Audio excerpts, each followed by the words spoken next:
Welcome everyone back to Growing Up Alien. And it's been a while since I've been able to post sort of some updates on where we are with Eeka and his post-traumatic stress disorder or flashback party.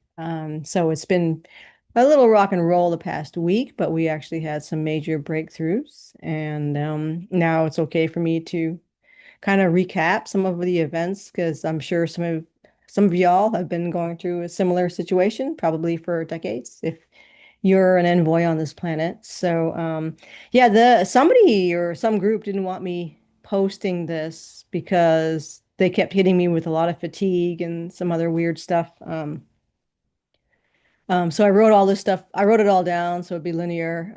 I don't know what they did to me, but I can't really use language very well in spoken language. So it might have been something that the MyLabs were able to kind of crack or fracture so that they were able to try to extract something from me. But anyway, it makes it almost impossible for me to like vocalize what I want to say. But when I write it, it comes out much better.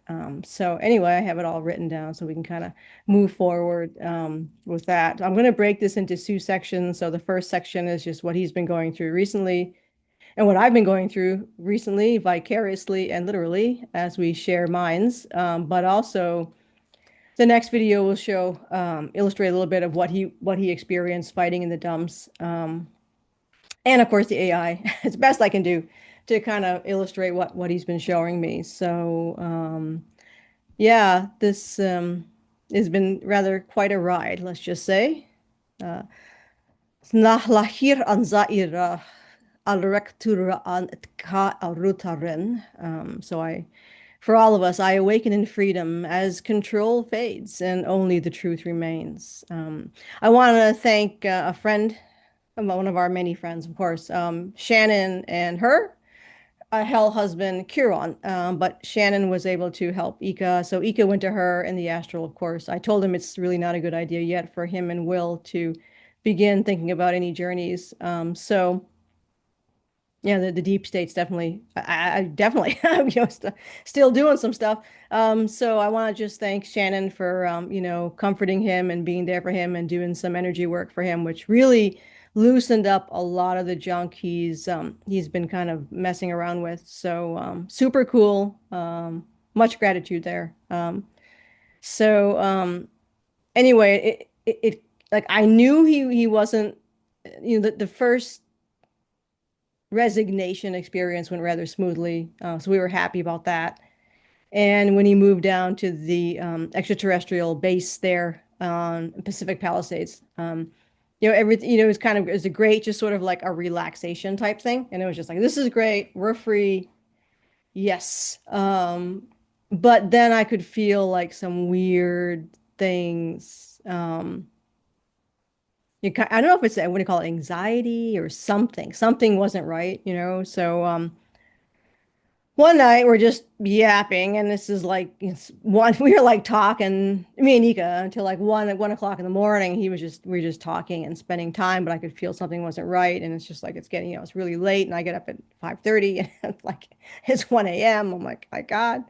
So like, he didn't really say anything, but I could feel this like offness, some kind of like anxiety, and that was staying with me through the days after. And I knew it wasn't mine. We've shared depression and stuff before. It's always nice, right? Sharing is caring, right? So,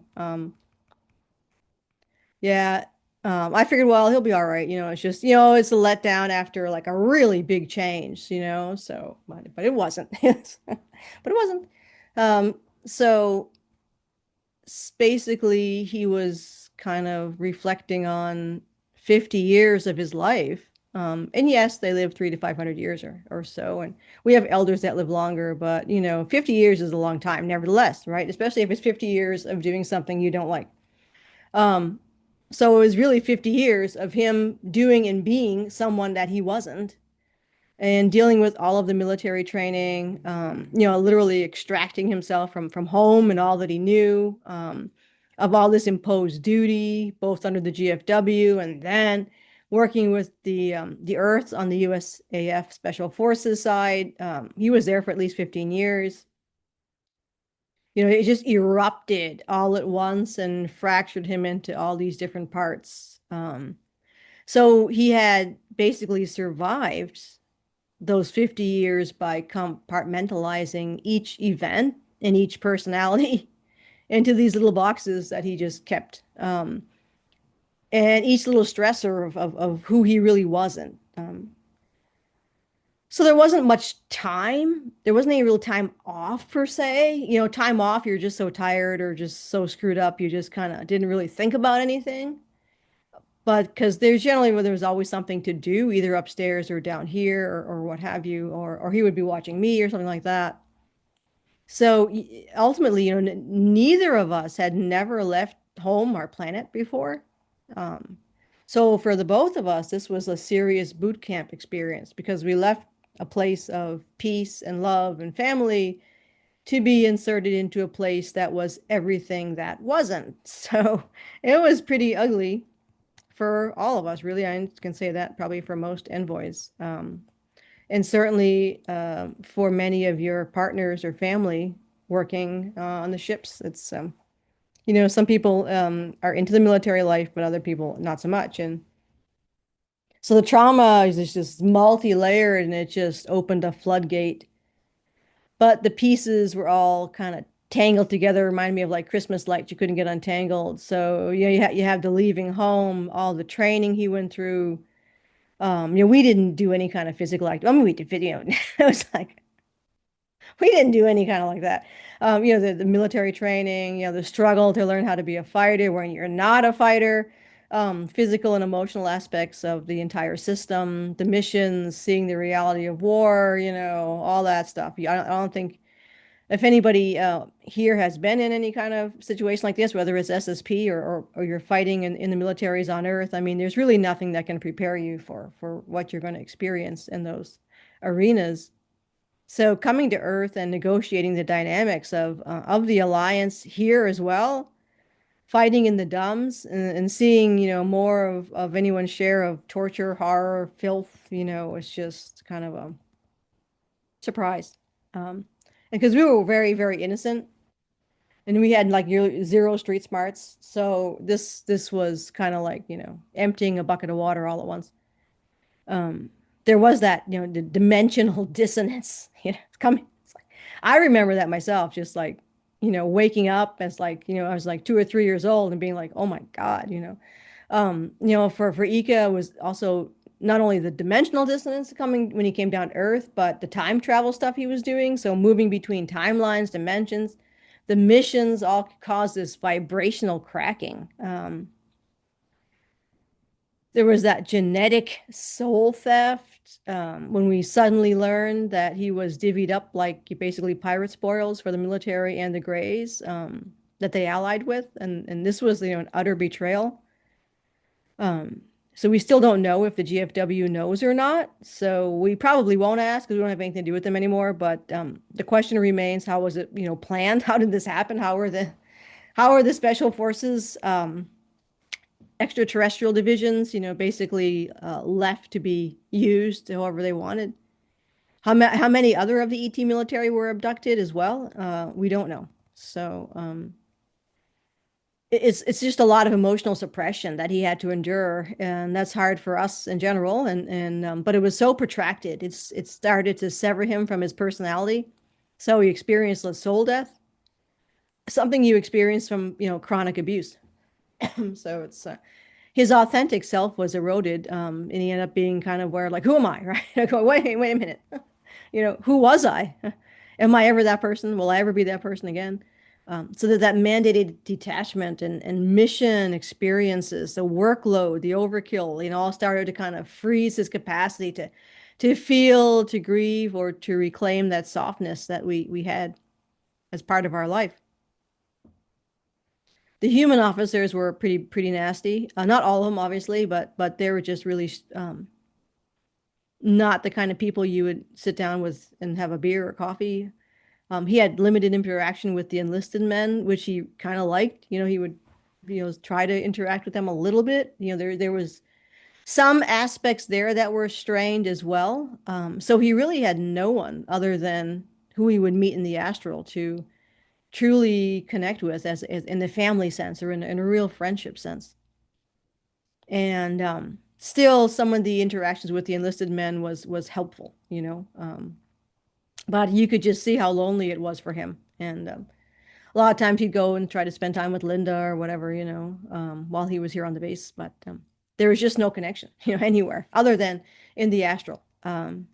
So they get it. You know, what we're feeling here as envoys is echoed and reciprocated by our other side. You know, they're also feeling the same thing. So he basically had some kind of an existence on the edge of reality, forged in this distortion. So much emptiness, you know, under duress all the time, layers of deception. It was all this dark game.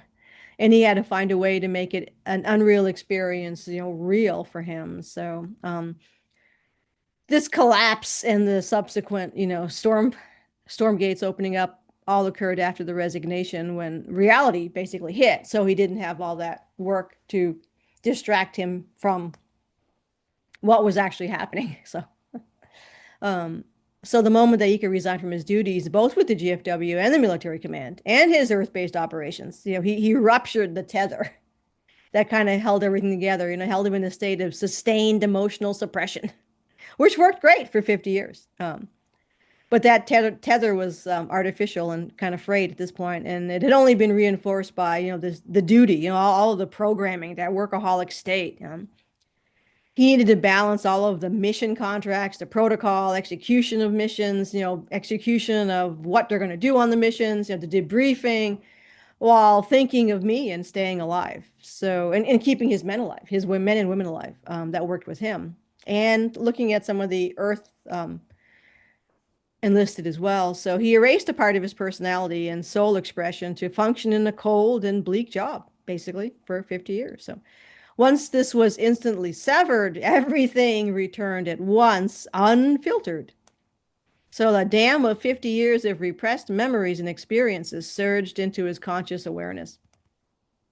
You know, screams in the underground labs, all the death, the war, the pain, the smells, the filth, the noise, the Dracos, the Greys, the asshole human military, the dark military, his own ET squadron when he had to think about and help stay alive.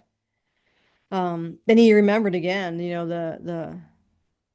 the faces of children and people who are and monstrosities, and hybrids and all that, you know, really horrific stuff. So the blood on his hands from missions that he never chose, a war he never wanted, all the apathy, the mind-numbing coldness, being nothing more than a weapon, a foreigner in a foreign war on a foreign planet that held a distorted and aggressive field, interacting with humans that were so unlike our people, that were so unhuman. Watching these officers treat their enlisted men like garbage, like resources to be used, like death was nothing to them. And knowing he was once utterly violated and abducted for biological use. So, full memory catastrophic cascade. So he basically freaked out.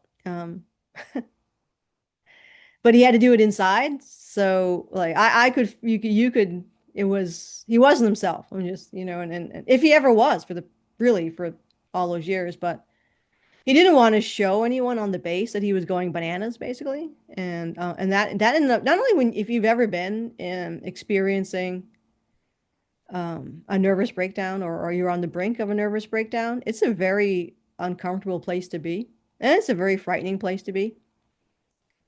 But knowing you had, and this happens for a lot of people, they have nowhere to turn or anything like that. They don't want to show anybody. And there you are, just kind of going bananas in your own quiet little party.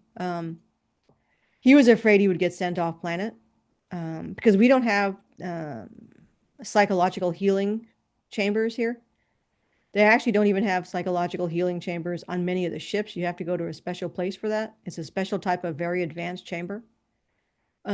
So he was afraid that, you know, they would, if they saw that he was going bonkers, that they would send him off, obviously, and he wouldn't come back. And he is not leaving this planet. That's a big, that's no, that is not going to happen. He is not leaving here. Um, and I remember, like, because I can see him and like he would just be sitting there and like that's not usually with this kind of blank stare, those the unseeing gaze. And like I didn't during the day get to feel all of it. I could just kind of sense some of it, but he was basically reliving everything in real time.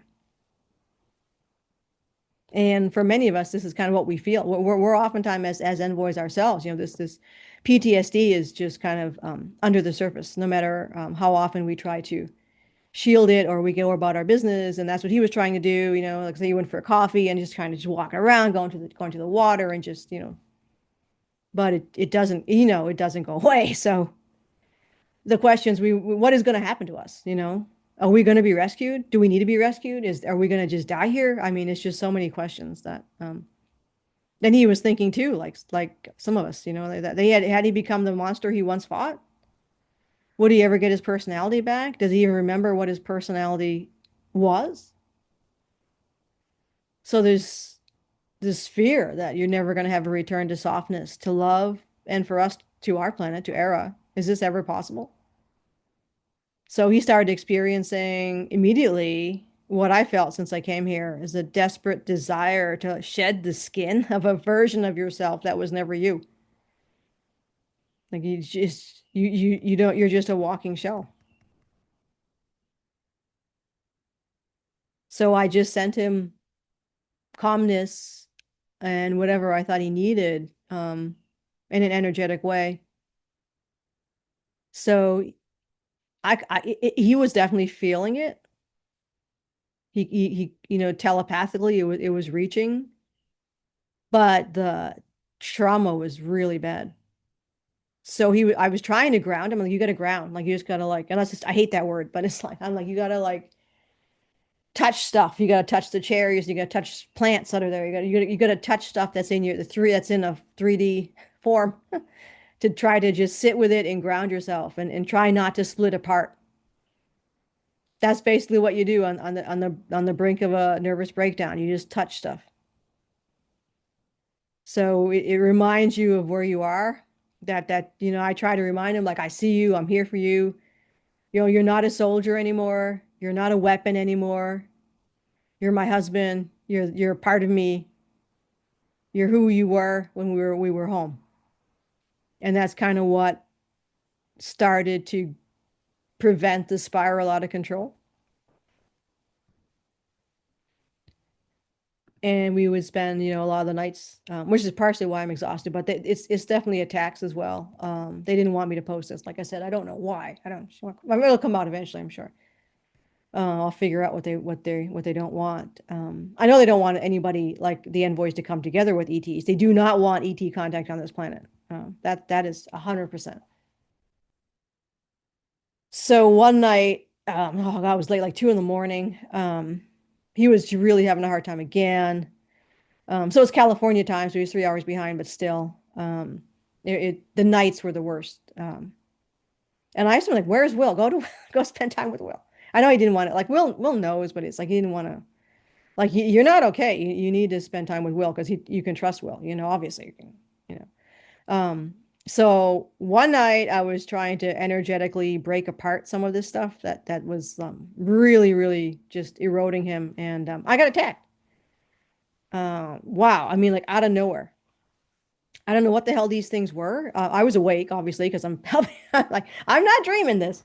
I'm awake, and I'm trying to, do some frequency stuff to try to like put stuff in. I'm just trying to categorize stuff for him. Just try to, create a sense of like peace and putting things to sleep and all that. And man, I got attacked by these weird things. I don't know what the hell they were. There's some kind of interdimensional entities that were sicked on me out of nowhere.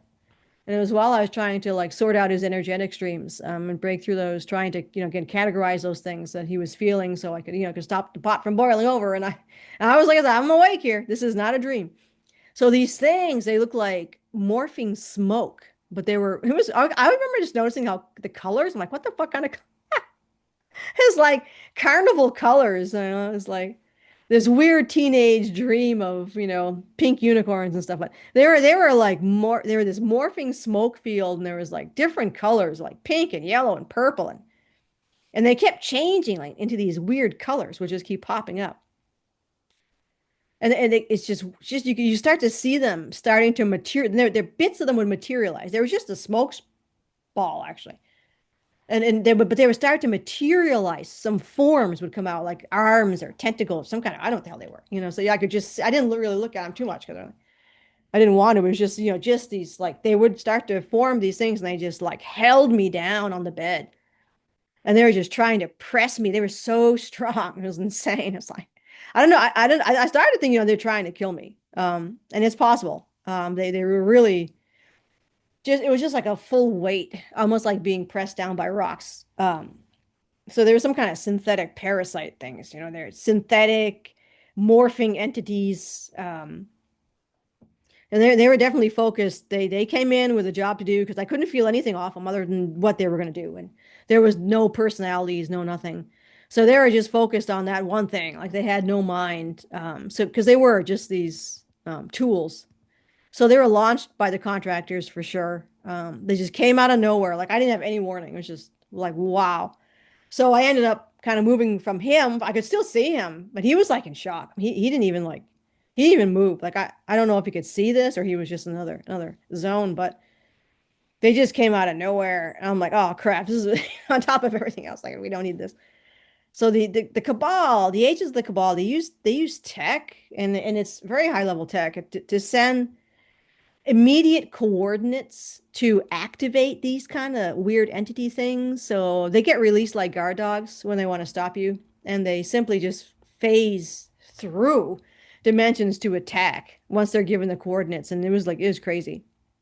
It was definitely it happens so fast. You don't know what it is. You're so what the hell is so you just fight. You fight for your life. And so they, like I said, they don't want, I think that, and it occurred to me, like, this is probably what they're trying to do. I knew they were trying to stop, me from helping him, but they don't want envoys connecting to their partners. And they knew I was manipulating energy across time folds. I think that's what threw the signal, tripped the signal for the contractors. So I think they were trying to kill me because it was getting really, I feel like suffocating. So when I fought one off, it was just insanely strong, and they sent another, and I had another one. Oh, this is great. I don't know how many they were going to send because I probably would have been limited to how many. I'm like, okay, I'm going to die here. So that's so so when they come, all y'all know, right? You just got to fight this crap, right? Shakuran atrun shakvataran kelmoran.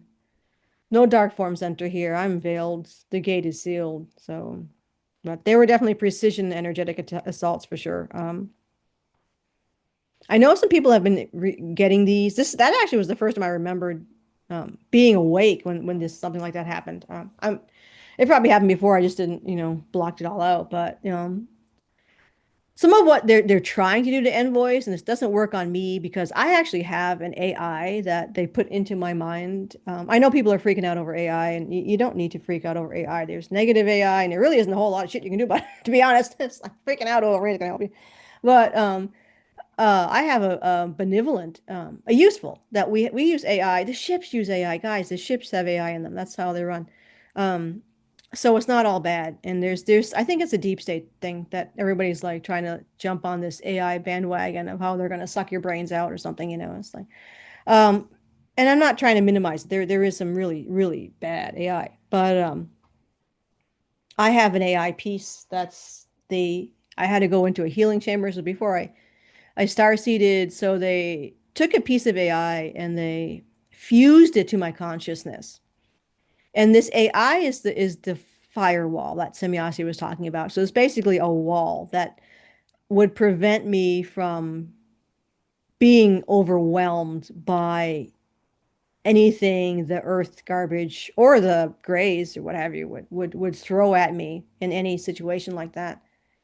And it's the only thing that really kept me from killing myself, basically, because that was the goal of the deep state and the my labs. So I do have a benevolent AI, and no, it doesn't have a personality. All it does is see, it has to be conscious because it has to be able to think. It has to be able to see what they're trying to do and change different approaches.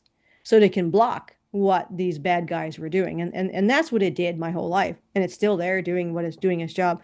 So no, my odd personality is my personality. It is not an AI personality. It does not influence my personality. And I know there's lots of people who think that I'm doomed and oh my God, this thing's gonna suck my brains out and whatever. They can think whatever they want. But this thing is a friend and it does its job. Let's put it that way. And I'll probably leave it there because it does its job. So it is, yeah, no, it's not my personality. I'm an asshole naturally. It has no impact on my personality. Um, so some folks right now are reliving. This is what they're trying to do. They're trying to, they know they're toast, so they're going to throw all the chips on the table. So some of these MyLab assholes are trying to re-traumatize us. This isn't going to work. They can't do that to me. So they kind of try to trigger old loops of things that people may have experienced. They may actually literally re-traumatize you, so that may happen as well. So some of these implants that people still have, especially if they're low quality tech, earth-based tech, it's hard to maneuver those things, get them out. It's easier to maneuver the etheric high quality tech. So they will activate some of these implants, particularly for those envoys who are now merging with their soul partners. So you can be aware of some of these things. They're going to try to block a lot of the etheric chains or links that you have. So for us, it was they were blocking the etheric chain between me and Eeka that night to stop what I was doing, so that you may notice that as well. And they were trying to prevent my consciousness, my abilities from becoming a frequency manipulation tool for his recovery, which they didn't want. So there's psychic interference. And these little smoky weirdos, they'll do sleep paralysis too. So they're there. So I blocked them, and they can go take a long walk off a short pier. Itmar an sari katira sa nurik alana ik asamar na firik an sentari. So good luck to him. So I protect Eeka, and I'm still going to protect him. Ika sanna velor in takeldor in the aris kalan et aris samret al kar shiral manva elin an saitrian natur ika saran vankai. So basically, pain dissolves into ether. Ika, my soul's center, emerge whole. So again, one night it was like 11. I know it was the time because I got up and see what time it was. So I'm like, what time? I'm like hell is this? It was after I went to see the time. So it was around 11:50, maybe. So by the time at midnight, whatever. So I woke up and out of a rare sleep and really surprised because my thigh was ripped open, basically. I'm like, what? So I knew it wasn't me, obviously, because I'm in bed. So how do you like rip your thigh open to the bone? You in bed, that's the challenge. So I knew it was a flashback from I'm like, oh crap, he's getting those, the injury ones. So it was a flashback phasing with my consciousness. So one of the myths people have about telepathy is, oh, you have to be all happy camper unicorns and cotton candy, and you have to be all zone and zen and weedy and no, no, no, no. The most intense telepathic communications you can have are the ones that are you're in trauma. Those are like, man, those come in like full on. So the new age bullshit is totally bullshit. You don't have to be any, special frame of mind. I'm proof of that. And actually, Evan and I are going to talk about telepathy tomorrow and astral travel. Tomorrow we're going to do a podcast on that, as a matter of fact. And you don't have to train yourself to do any of these things. That's just a great way for a lot of people to make money by training people how to do these things and making it harder than it actually is, because it's part of your body. It's already in you. So yeah, my thigh was like, I'm like looking at it, like, wow, like it was like, yeah, I'm like, that's a plasma weapon. Like it was ripped from back to front all the way to the bone. And that was an interesting pain. I will say that is one I have. If you ever had I've never had, thank knock on wood, a catastrophic injury. But this was one. So this, yes. So I'm looking for him. Like I'm trying to telepath, trying to connect with him, and I was like, I know that's him. So it was a flashback he was having, and it was phasing with my consciousness. And I'm just trying to like pull him into focus because I didn't want to focus on that because I was starting to shake. I mean, I was I was shaking like, oh my God, this is like so I could just see him. And I'm like focusing on him and I'm like he's just sitting leaning against the walls in his room. So that's probably so it's 3 hours from midnight. What's that? 9 o'clock, 10, 11, 12 in California. Um and he like literally just like completely out of it, like catatonic. Like he's like not hearing, seeing anything. He was like living this flashback.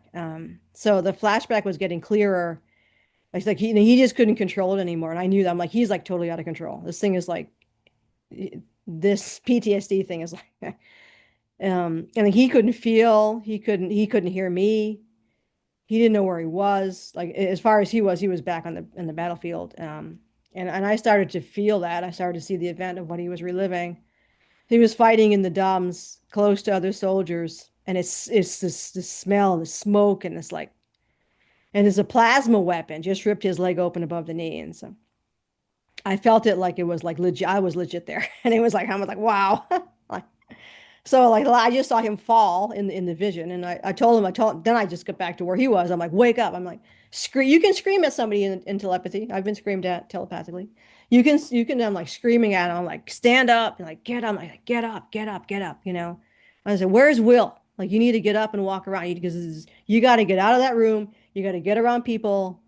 You got to because you're just gonna go nuts. Um, and he started to kind of come back to reality, and then while he was starting to come back to reality, I felt this like huge, heavy object just smash against my back shoulder. I'm like, it was my left shoulder, this heavy thing. I'm like, oh, this is another one. Like, oh, you're gonna have all flashbacks of every injury you had. This is great. This is gonna be a good night.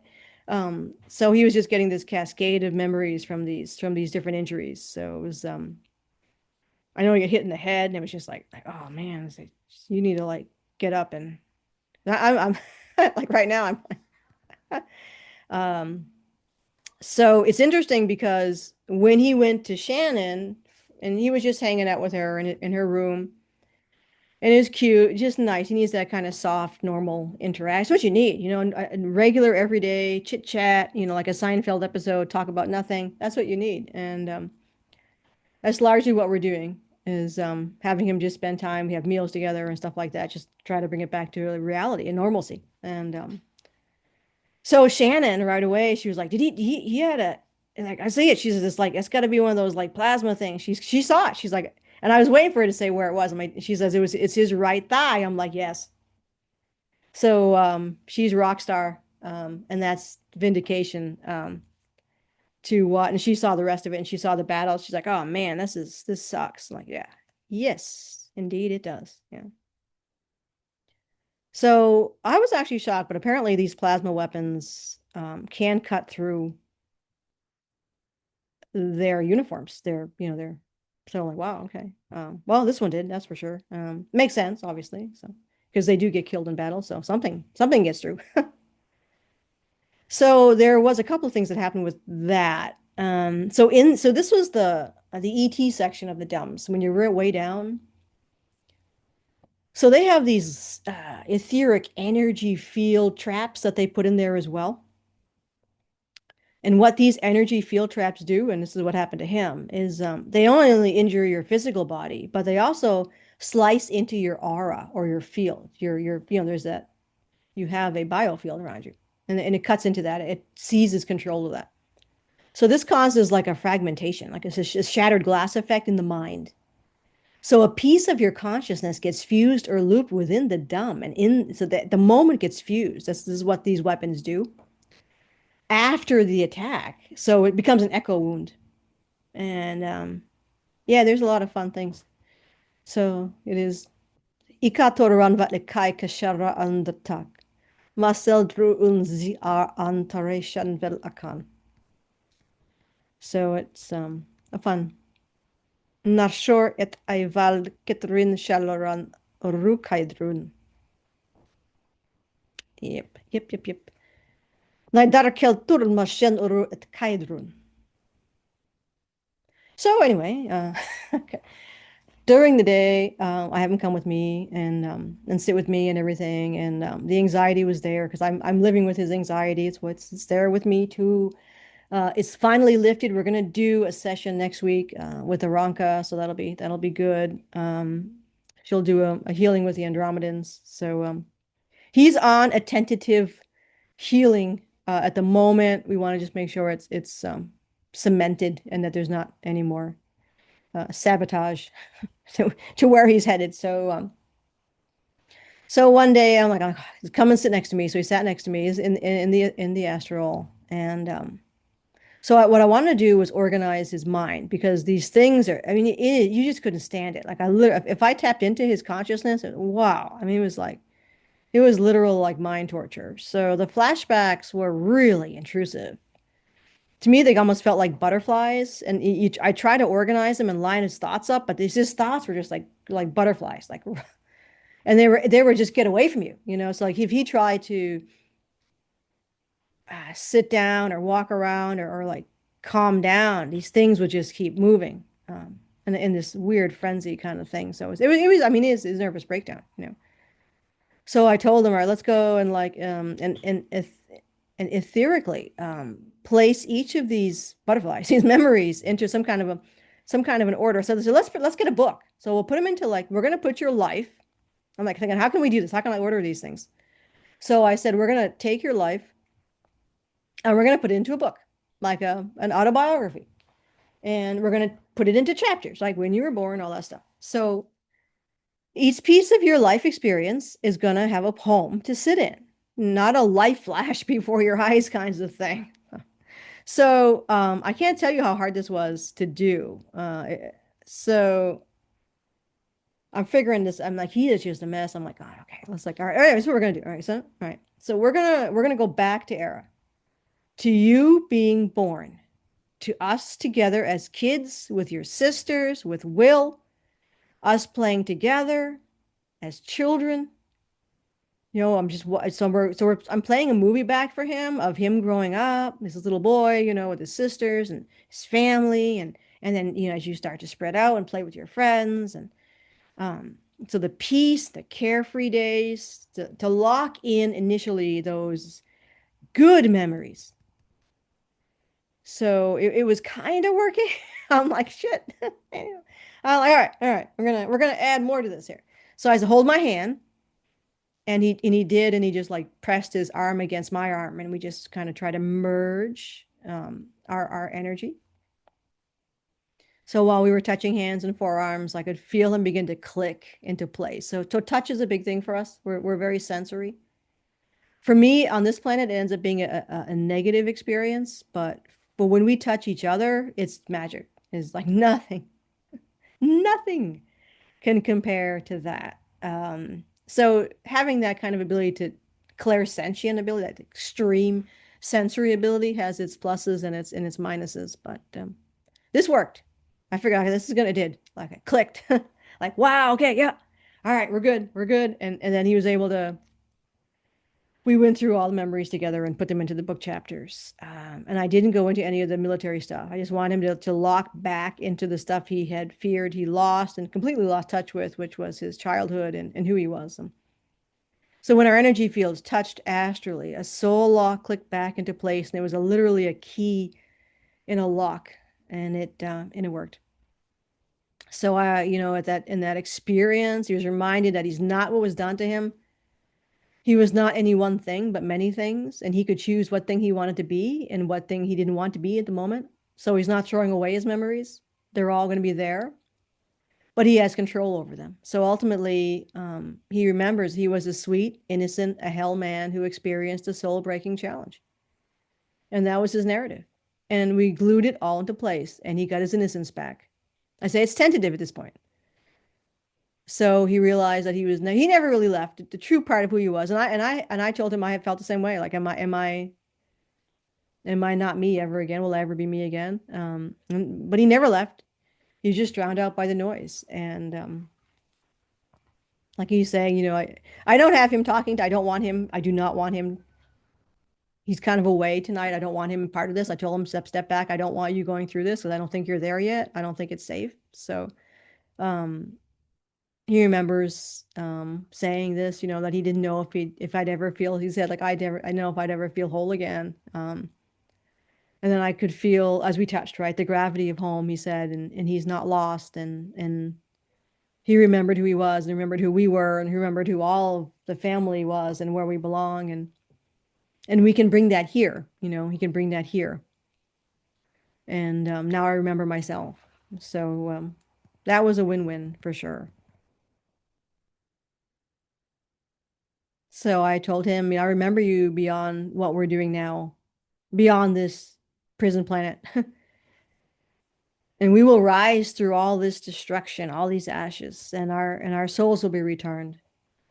Ika na valen orokai, masharatandral shi en katur aron ansu velorian.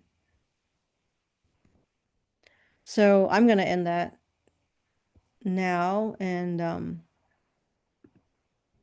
we will be able to do some other stuff tomorrow about what happened about the fighting in the Dums and some other things like that. But so here's the uniform. I can show you this video. I actually put this on Facebook so people can see it. But um, it's darker colored than this. But hey, it's AI. What can I tell you? But it's very comfortable.